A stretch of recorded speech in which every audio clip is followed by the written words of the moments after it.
And this is really good knowledge to know, is because a lot of people daily, they keep asking.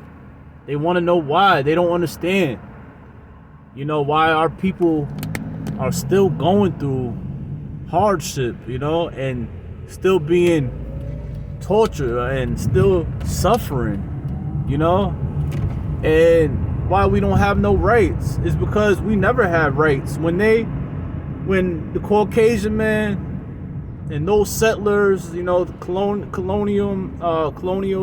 all them settlers, Christopher Columbus, whatever, George Watson, when they were in the White House making rules, black people were in the fields working. You feel me? Black people built the White House. You understand? So we had no rights as this country was being made and being put into effect with laws. We had no say-so. We had no rights. You understand? It's called the White House for a reason. And black people being in America, a place, a foreign land in the Bible, so it says, we're still held under captivity. We're just not in shackles anymore. This is a mental slavery.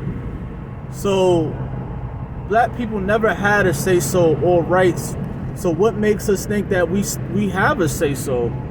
We never had a say-so. So what makes us think we have a say-so? Those laws and the people who made those laws, they were Caucasian, and those laws were written underneath Caucasians. They were never for the black man. You understand? They were never for the black man, but we live under Caucasian rules, because this is a stolen land and it is no longer, belong to the Native Americans, but we listen and we abide by the rules that Americans made. And those rules were never for us. There were never black people who actually put laws in effect, that we could live under. And I actually think that that's a good idea.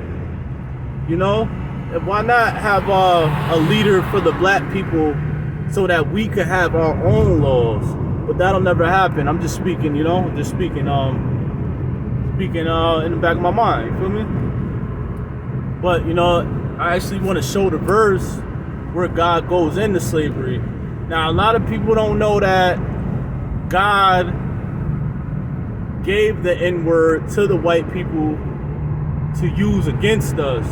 It's because he was very angry at us at that time, the black people at that time, for doing false worships and idols, and they didn't want to abide by breaking the commandments, and they didn't want to abide by Jehovah God's rules. So he let white people come into existence. The white man has not forever existed, and this is not no hate. You understand? It's not no hate. This is only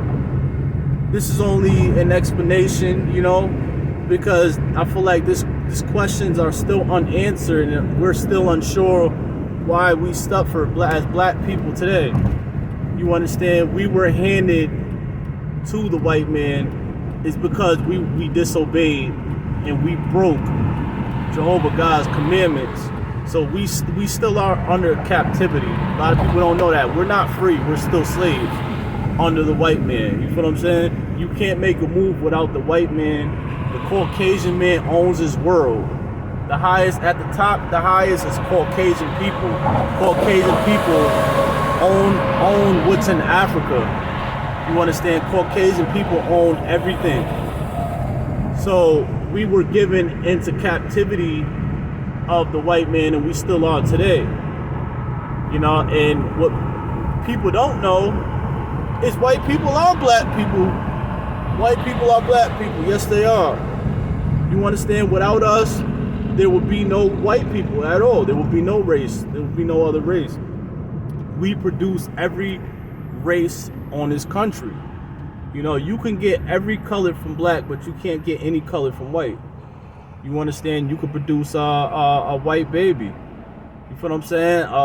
That's called albino. Two black people could produce a white baby. That's called albino.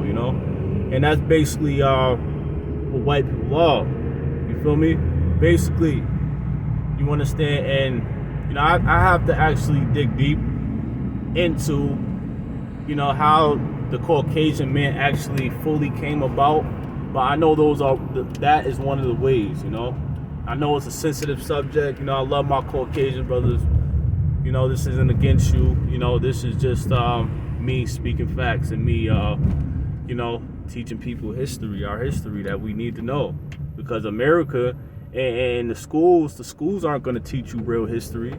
You feel me? Our history does not begin in America, and which I don't understand. There was greater leaders than Martin Luther King and Dr. X, and they trained black people in a state of mind to only think so small in the sense of having Black history as 1 month in February, when it's not the case, because our history just didn't start here in America. Our history started long ago with Adam and Eve.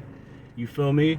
Adam was the original man, and God extracted the rib from Adam. You understand? To make a woman, you know, from the rib, and he called it a woman, you know, and he formed the woman out of Adam's rib, and that's where the woman came about. So when you think about it, if Adam was one color, okay, and from that one color, God took his rib and made a woman, you feel me? From his body, they were the same color. You understand? They were the same color. If I take a part from your body, you feel me, your DNA, you're gonna be the same color. So you know, they were actually one. They were one, you know. They were really one and the same, because God made woman out of man, you know, and then they bear children, so the children will be the same color also, you know. But white people don't understand they're black too, because their history just doesn't start in Europe. You understand? We gotta understand there was history prior to Europe too. Dating back all the way back to Africa. We all come from one, which is Jehovah God. We all come from one land. You know, we all came from the Garden of Eden, and then, you know, Adam and Eve got expelled from there, and then they spread amongst the world. We all come from this one person, this one God that created this one person that woman came from, and had many children, and now we're all here today with multiple races. You know, it was never about race, you know, but Satan actually made it about race and put it in our heads, you know, about white supremacy, you know, whites being more supreme than blacks, which is not true, because black people actually owned the world at one time, but we lost that due to our disobedience and dishonesty to God, disloyalty. You know, we didn't want God, so God punished us, and he cursed us just like he cursed Adam. You know, sin was the curse. So we're still cursed today, you know, and you know, we're still killing each other, we're still lawless, and black people will never it will never get better within the black race, because that curse has not been upheld by Jehovah God. And you know, you can look at it in Deuteronomy. You know, I actually post the exact scripture where it says this about slaves and everything. You know, I don't know it off top, but I know, you know, I've read the Bible many of times and read through the Bible plenty of times, so you know, it's there. But you know, I just wanted to end it off like that. This is part 2. You know, what the word nigga means. And that's what this video was all about, you know, teaching my people and spreading the knowledge. Thank you. Rated Raw Truth. Peace.